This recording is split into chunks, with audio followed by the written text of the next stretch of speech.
The red-winged blackbird, Agelaius phoenicius, is a passerine bird of the family Icteridae, found in most of North and much of Central America. It breeds from Alaska and Newfoundland south to Florida, the Gulf of Mexico, Mexico and Guatemala, with isolated populations in western El Salvador, northwestern Honduras, and northwestern Costa Rica. It may winter as far north as Pennsylvania and British Columbia, but northern populations are generally migratory, moving south to Mexico and the southern United States. Despite their similar names, the red-winged blackbird is in a different family from the European redwing and the Old World common blackbird, which are thrushes.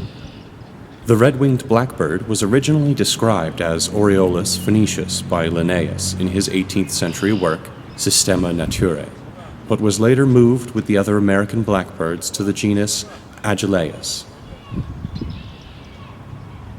The red-winged blackbird is one of 11 species in the genus Agelaius and is included in the family Icteridae.